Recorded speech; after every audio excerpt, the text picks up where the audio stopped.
신명기 6장 4절에서 9절까지입니다. 신명기 6장 4절에서 9절까지입니다. 271페이지에 있습니다. 구약성경 271페이지에 있습니다.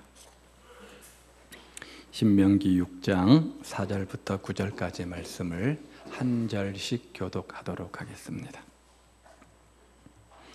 이스라엘아 들으라. 우리 하나님 여호와는 오직 유일한 여호와이시니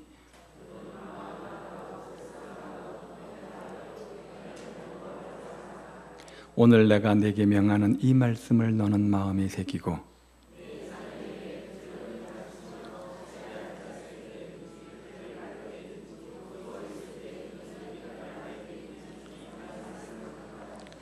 너는 또 그것을 내 손목에 매어 기호로 삼으며 내 미간에 붙여 표로 삼고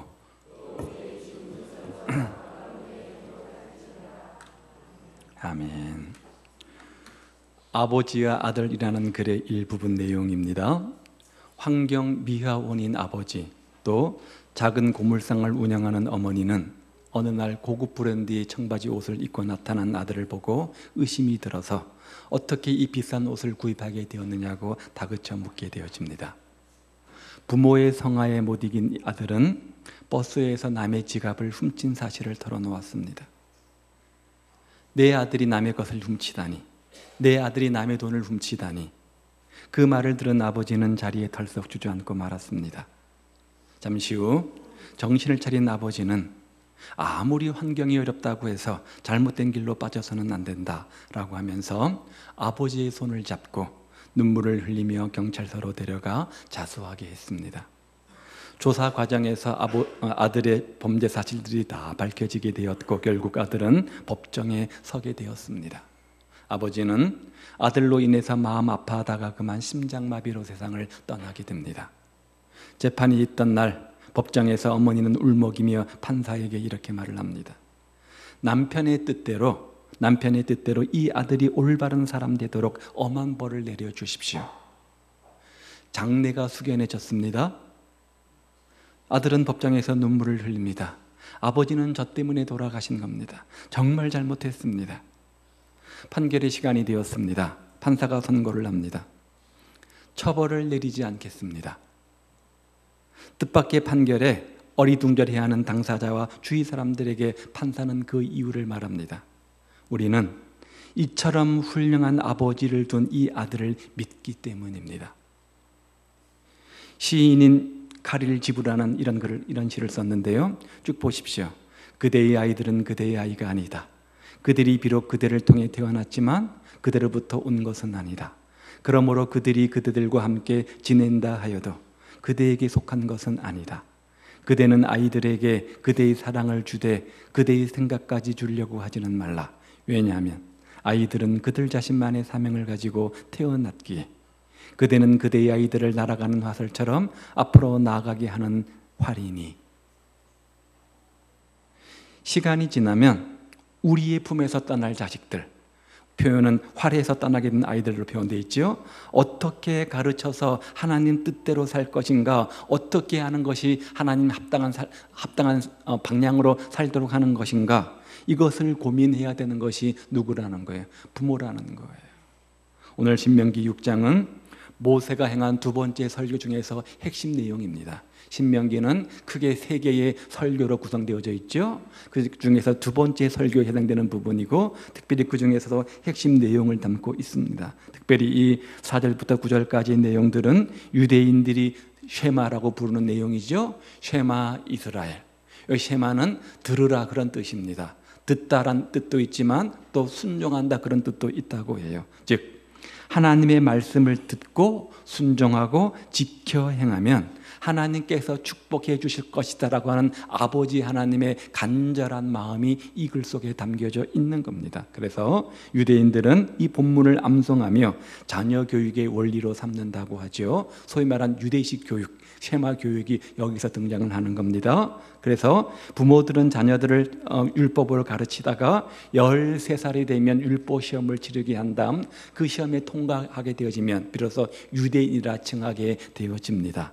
그 부모들이 자녀에게 가르쳐야 할 내용들이 오늘 본문에 기록되어져 있는 거죠. 첫 번째는요, 본을 보이라는 겁니다. 본을 보이라는 것이죠. 아마 여러분 조나단 에드워드를 기억하실 것입니다. 미국의 유명한 학교 프린스턴 대학의 총장을 지내셨고요. 미국의 영적 대각성 부흥을 이룬 시기에 가장 큰 영향력을 행사했던 그런 인물 중 한 사람 아닙니까? 그가 죽고 150년의 시간이 흘렀습니다. 하버드 대학교에서 그의 후손들이 어떻게 살고 있는가 궁금해서 조사를 해보았는데요. 150년 시간 동안 873명의 후손들이 생겨났고 조사해 보았더니 대학 총장이 12명, 교수가 65명, 의사가 60명, 성직자가 100명, 군 장성이 75명, 저술가가 85명, 변호사가 100명, 판사 30명, 공무원이 30명, 국회의원 5명, 부통령 1명, 그리고 260명의 평범한 신앙인들이 살고 있었습니다.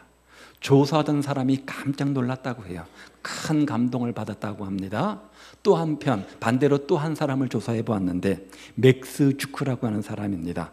조나단 에드워드와 한때는 같은 교회를 다녔던 사람, 그런데 도중에 교회를 그만두고 방탕의 길을 걸으면서 신앙과 무관하게 인생을 살았던 사람, 그의 후손들도 조사해 보았는데요, 1292명이 생겼습니다. 결과 충격적이었는데 어릴 때 사망한 사람이 309명, 거지가 310명, 장애인이 440명, 매춘부와 창녀가 50명, 절도 범죄자가 60명, 살인자가 70명, 그리고 평범한 삶을 살고 있는 사람은 불과 53명에 지나지 않았다고 합니다. 무엇을 말하는 겁니까? 부모의 영향력이 얼마나 큰 것인가를 분명히 우리에게 상대적으로 보여주고 있는 거죠. 다시 한번 오늘 4절과 5절 말씀을 보십시오. 이스라엘아 들으라, 우리 하나님 여호와는 오직 하나이신 하나님이시니 마음을 다하고 성품을 다하고 힘을 다하여 내 하나님 여호와를 사랑하라. 누가요? 너는. 너가 누구예요? 부모 세대는 우리를 칭하는 거죠. 그 뒤에 7절과 8절에 보면 분명해집니다. 먼저 부모 세대는 우리에게 말씀하고 있는 겁니다. 부모인 우리는 먼저 마음을 다하고 성품을 다하고 힘을 다해서 하나님을 사랑하라, 즉 본을 보이라, 이렇게 말씀하고 있는 겁니다. 하나님은 자녀를 가르치기 전에 부모들이 먼저 하나님을 사랑하는 모습을 본으로 보여야 된다, 이렇게 말하고 있는 거죠. 그러므로 유대 교육은 먼저 부모가 본을 보이고 자녀가 그대로 따라하는 것, 바로 이것이 핵심입니다. 말로만의 가르침이 아니라 삶으로 가르치는 것이 바로 유대 교육의 핵심이라는 거죠. 부모들이 안식일을 지킵니다. 주일 성수를 하는 겁니다. 목숨 걸고 주일 성수를 하는 겁니다. 어떤 환난과 핍박이 있고 어떤 문제가 있어도 끝까지 믿음의 절개를 지키고 주일 성수하는 모습을 보여주는 겁니다. 온전한 11조의 모습을 보여줍니다. 하루에 3번씩 기도하는 삶을 보여줍니다. 또 유월절을 지키고 절기를 지키고 온전히 바르게 신앙생활하는 모습들을 쭉 보여주는 거죠. 성경대로, 성경의 명령대로 행하려고 힘쓰고 애쓰는 모습을 자녀들에게 보여주는 겁니다. 백문이 불여일견이라고 하죠. 100번의 가르침보다도 한 번에 보는 것이 더 효과적이라는 거잖아요. 이것이 유대의 자녀들을 강하고 지혜롭게 만든 교육의 원동력이 된다는 겁니다. 무슨 말이에요? 우리 믿음의 부모들은 신앙생활의 본을 보여야 된다는 거예요. 내가 먼저 본을 보여야 된다는 거예요.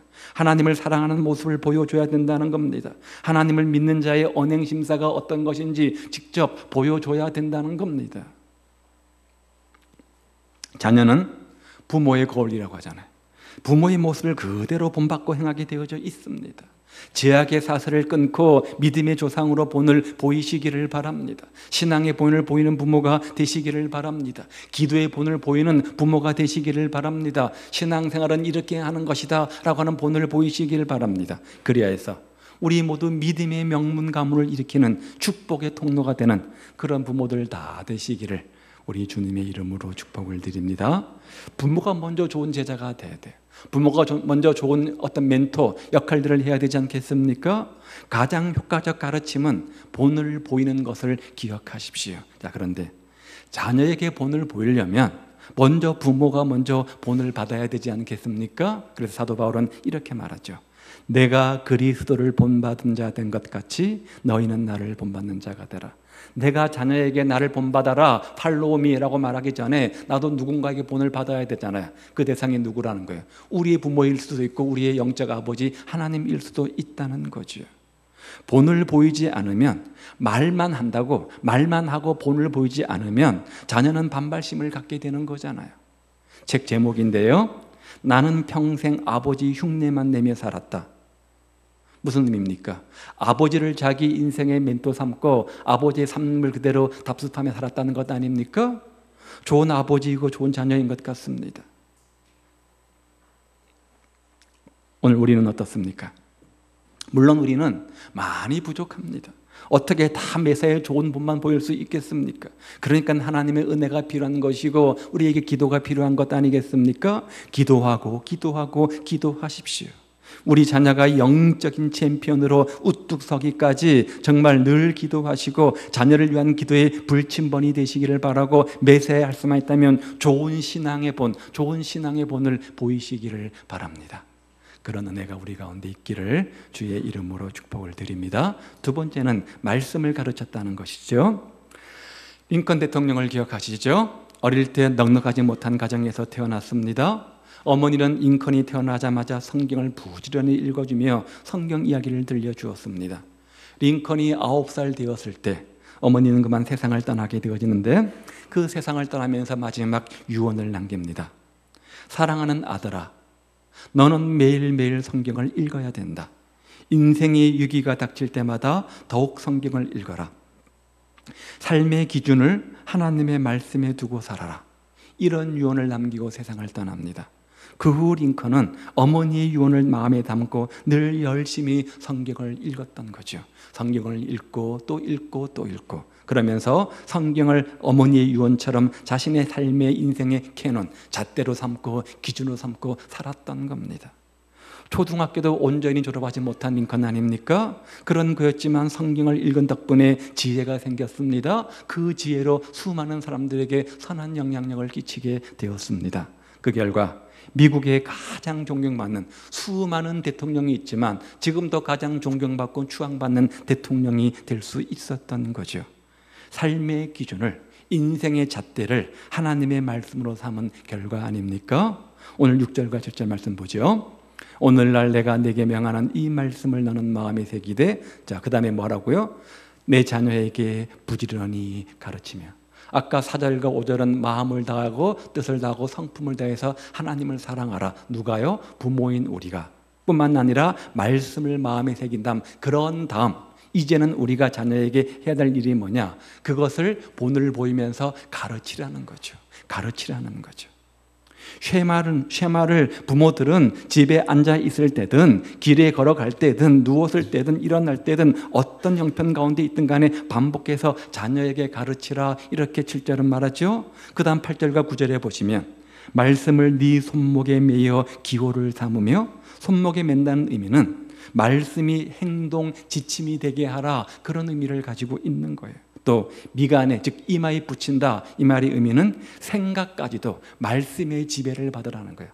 내가 많은 마음의 생각들을 하지 않습니까? 그 생각들도 성경 안에서 하라는 거예요. 그뿐만 아니라 집 문설주와 바깥문에 말씀을 기록하라. 이는 대문을 말하는 거죠. 대문의 역할이 뭡니까? 들어오고 나가고 하는 역할 아닙니까? 들어가고 나갈 때마다 말씀을 보도록 해서 일상생활 속에서 삶의 원리로 스며들게 하라, 이 말입니다. 성경을 배우고 성경을 읽는데 주일날 교회에 와서 예배장에서만 아니고 성경 공부할 때만 아니고 일상생활 속에서 늘 말씀을 가까이 해서 생각과 말과 행동과 습관과 모든 삶의 전 영역 속에서 인생의 잣대가 되게 하라, 이렇게 말씀하고 있는 거죠. 실제로 유대인들은 그렇게 어릴 때부터 셈의 말씀을 반복적으로 가르침 받게 되어지죠. 학교에서도 이것을 배우고 해당에서도 배우고, 교회를 말하는 거죠. 또 집에서도 배우게 되어집니다. 그 결과 역사상 유수한 사람들은 모두가 대부분 다 유대인들이었습니다. 한번 예를 들어보죠. 세계에서 가장 권위 있는 상은 노벨상입니다. 그렇죠? 그 노벨상의 받은 사람이 300명 정도 된다고 하는데 40%가 유대인이라고 합니다. 이 이스라엘 인구가 15억, 중국처럼 그렇게 많은 나라가 아니잖아요. 우리나라 땅덩어리 3분의 1, 인구의 3분의 1밖에 안 되는 자그마한 나라에서 가장 권위 있는 노벨상의 40%를 차지하는 민족이 되었다는 거죠. 우연일까요? 미국 유명 대학 교수의 35%가 유대인이라고 합니다. 미국의 정치, 경제, 사회의 핵심 인물, 대기업의 CEO들은 대부분 다 유대인들이라고 합니다. 21세기를 움직였던 미국의 12명 사람들 가운데 3분의 2가 유대인이었다고 하죠. 우연일까요? 어릴 때부터 배운 하나님의 말씀이 그 인생의 잣대가 되어서 기준이 되어서 지침서가 되어서 그 삶을 그렇게 인도한 결과 아닐까요? 구세군의 창시자인 율리안 부스는 여러분 빨리 손을 쓰십시오. 마귀가 여러분의 자녀들에게 죄를 가르치기 전에 먼저 하나님을 가르치십시오. 이렇게 간절히 부탁을 했다고 해요. 부모인 우리는 매사에 말씀으로 자녀들을 양육해야 되는데 언제 할까요? 언제 할까요? 언제부터 자녀를 훈련할까요? 여러분의 자녀가 지금 태중에 있으면 그때부터 시작하십시오. 누가복음 1장에 보면 세례 요한이 나오는데요, 모태로부터 성령의 충만을 받아 우리가 태교하지 않습니까? 성경적으로 신앙적으로 하십시오. 또요, 어린아이라고 한다면 여러분의 자녀가, 두 번째 넘겨주세요. 여러분의 자녀가 어린아이라고 한다면 지금 그 순간부터 하십시오. 디모데후서 3장에 보면 디모데가 나오죠. 또 너가 어려서부터 성경을 알았나니 성경은 능히 너로 하여금 그리스도 예수 안에 있는 믿음으로 말미암아 구원에 이르게 한다. 이렇게 말해요. 인격의 85%가 6살 이전에 완성되어진다고 합니다. 옳고 그름을 판단할 수 있는 능력이 없는 나이입니다. 따라서 듣고 본 것 그대로 다 마음속에 품는 겁니다. 잘못된 것을 보면 잘못된 습관을 갖는 거고요, 좋은 것을 보고 배우면 좋은 습관을 갖게 되는 나이입니다. 우리 속담에도 있잖아요. 3살 버릇이 여든 간다. 맞나요? 그렇죠? 예. 3살 때 배웠던 것들이 평생을 그렇게 살도록 만드는 습관이 되는 거잖아요. 어떤 사회학자들은 어린이의 영적, 도덕적 토대가 9세 이전에 대체로 결정되어진다. 이렇게 말합니다. 따라서 성경은 이렇게 말하죠. 마땅히 행할 길을 아이에게 가르치라. 누구에게요? 아이에게 가르치는 겁니다. 그리하면 늙어도 그것을 떠나지 아니하리라. 여러분 경험적으로 어릴 때 배운 기억력이 오래 갑니까? 지금 배운 기억력이 오래 갑니까? 어릴 때 기억이잖아요. 그렇죠? 어릴 때 배운 것들이 습관으로 남게 되어지고 그 삶을 변화시키게 되어지잖아요. 또요, 여러분의 자녀가 세 번째로 청소년이면 그때라도 말씀을 가르치시기를 바랍니다. 다윗은 청소년 시절 때 예수님을 만났어요. 요셉도 그랬어요. 다니엘과 그 세 친구도 그랬습니다. 모두 다 열악한 환경이었습니다.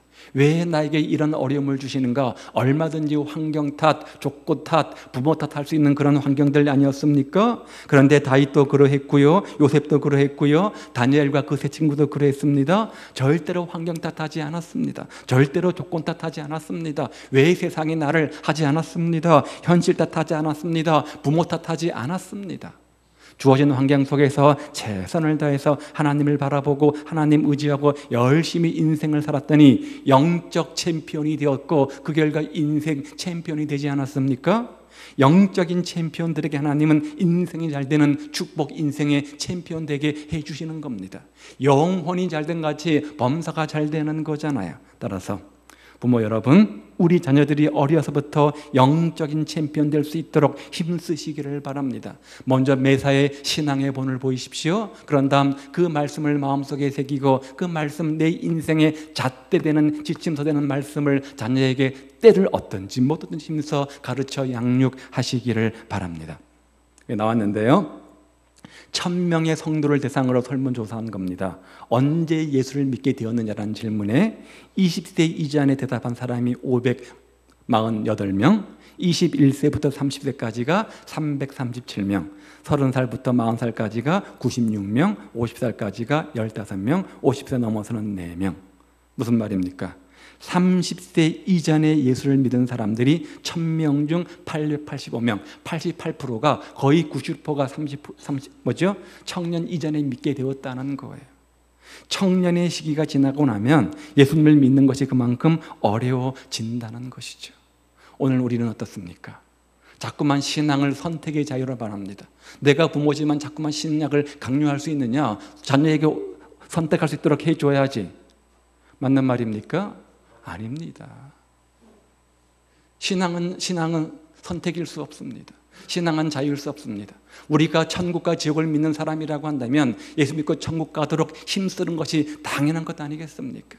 우리 모두가 천국과 지옥을 믿는다고 한다면 우리 자녀들 어떻게 해서든 간에 수단과 방법을 가리지 않고 예수 믿도록 하는 것이 부모의 당연한 책임이죠. 그런데 선택이라고요? 자유라고요? 오늘 우리는 얼마나 말씀을 정말 때를 얻든지 못 얻든지 힘써 가르칩니까?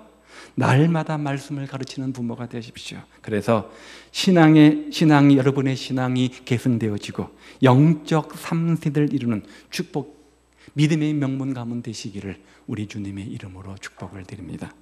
부모인 우리가 남길 가장 큰 유산이 뭡니까? 많은 부와 명예와 권세입니까? 그렇지 않습니다. 내가 만난 예수님, 내 인생의 주인 되어주신 그 주님을 내 자녀가 알도록 하는 것, 이것만큼 가장 큰 유산은 없습니다. 그래서 우리 영적 3세대가 되어서 믿음의 명문 가문 이루는 것, 부모가 남겨야 할 가장 큰 신앙의 유산임을 기억하고 그 일에 힘쓰십시오. 마지막 세 번째는요, 섬김을 행하게 하라는 거예요. 내가 먼저 본을 보일 뿐만 아니라 그 본을 그대로 하도록 하라는 것이죠. 오바마 미국 행정부에서 보건부 보건 담당 차관보의 고경주 박사를 지명했습니다. 또 국무부 법률 고문의 고흥주 박사를 지명했습니다. 형제죠. 두 아들을 키워낸 어머니의 전혜성 박사의 교육법이 세간의 화제가 되었습니다. 그런데 이미 그녀는 섬기는 부모가 자녀를 큰 사람으로 키운다, 그런 책을 통해서 이미 자녀 교육법을 소개한 적이 있는데, 그녀는 이하여대 2학년 대학 중에 미국으로 도미해서 유학하게 되어집니다. 공부를 마친 다음에 교수로 생활하면서 6아이를 기울였다고 하는데요, 다 잘 자랐습니다. 자녀들 모두 하버드대와 예일대를 졸업했고요, 미국의 최대 대학에서 학생들을 가르치면서 미국 국무부 차관보로, 또 어떤 자녀는 매사추세츠주 보건후생부 장관으로, 또 어떤 자녀는 하버드 대학 공공보건대학원 부학장으로, 또 어떤 자녀는 예일대 법대 학장 등 이렇게 다방면에서 많은 활동과 역할들을 하게 되어집니다. 모범적이고 성공적인 가정으로 미국 교육부가 가정교육 연구 대상으로 뽑을 만큼 그렇게 선망받는 가정이었던 거죠. 그런데 그 어머니는 자녀 교육의 비법을 오센틱 리더십, 즉 섬기는 리더십, 이렇게 강조를 합니다. 자녀를 진정한 리더로 키우기 원한다면 부모가 먼저 섬겨야 되고, 그 다음에 서로 섬기도록 만들어야 되고, 또 자녀를 섬기고 더 나아가서 남을 섬기고 사회를 섬기도록 해야 된다, 이렇게 말을 하는데 보죠. 남을 돕고 베푸는 과정에서 아이 스스로 오히려 힘과 지혜를 얻게 되고, 부모가 먼저 남을 배려하고 봉사한다면 아이는 굳이 애쓰지 않아도 바르게 훌륭하게 자라날 것이다. 또한 섬기는 법을 아는 아이가 세상의 섬김을 받고 섬기는 부모가 자녀를 큰 사람으로 키운다, 이렇게 말하고 있죠. 섬김을 강조한 겁니다. 무디는 사람의 위대함은 그가 얼마나 많은 종을 데리고 있느냐가 아니라 오히려 그가 얼마나 많은 사람들을 섬기는가에 따라 판가름된다, 이런 말을 했어요. 세상은 섬기면 손해다, 섬기면 불행한 것이다, 그렇게 말하지만 섬기는 자가 오히려 큰 것이고 종되는 자가 오히려 으뜸이 된다고 주님께서 역설적 진리로 가르쳐 주지 않으셨습니까? 자녀가 탈선하는 이유가 뭡니까? 이런 섬김의 본은 없이, 이런 행함의 본은 없이 날마다 말로만 이렇게 자꾸만 아버지 어머니의 권위로 누르니까 자녀들이 탈선하는 것 아니겠습니까? 아무리 많은 지식을 가지고 있어도 남을 섬길 줄 모른다면 실패자입니다. 한 사람의 위대함은 많은 것을 얼마나 성취했느냐에 달려있는 것이 아니라 얼마나 많이 섬김에 살았느냐, 이것으로 평가되어집니다. 하지만 현대 교육은 어떻습니까? 저마다 최고의 엘리트가 되라고만 강요합니다. 서로 라이벌로 만들어서 미움과 증오와 경쟁과 또 사랑과 협력이 없도록 만들지 않습니까? 그러므로 남을 배려하고 섬길 줄 아는 자녀로 가르치는 것이야말로 진정으로 자녀를 성공으로 인도하는 길임을 기억하십시오. 세상에 조금 더 나은 지식이 그 사람을 행복하게 만들지 않습니다. 세상에 조금 나은 지식이 그 사람을 성공의 기준으로 삼지 않습니다. 그런데 그렇게 가르치는 책임은 어디에 있어요? 학교에 있는 것이 아닙니다. 교회에 있는 것이 아닙니다. 어디에 있습니까? 사회에 있는 것도 아닙니다. 바로 가정에 있는 겁니다. 가정에 있는 겁니다. 그렇게 하라고 부모를 주신 것 아니겠습니까? 오늘 어린이 주일을 맞이해서 자녀에게 하나님의 말씀을 바로 가르치고 삶의 본을 보이고 동시에 섬김을 가르치는 지혜로운 부모들 다 되시기를 우리 주님의 이름으로 축복을 드립니다. 자, 이 시간엔 잠깐 우리가 영상을 하나 보고 우리의 다음 세대 때 함께 나와서 특송하는 시간을 갖도록 하겠습니다. 좀 켜주세요. 너무 더운 것 같아요.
อย่าปล่อยให้หนูหลุดมือไปนะคะ You're losing us. Нам поможете? Аз ме корeo. You're losing us. Ви нам допоможете? Папа, 우리 이름 먹으면 안 돼. No теряйте нас. Somos la esperanza de la iglesia. ได้โปรดช่วยผมครับเลิกนักเรียนกันได้จ้ะ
비가 오려고 후덥지근해서 에어컨 좀 틀어주세요. 괜히 후덥지근하죠? 네.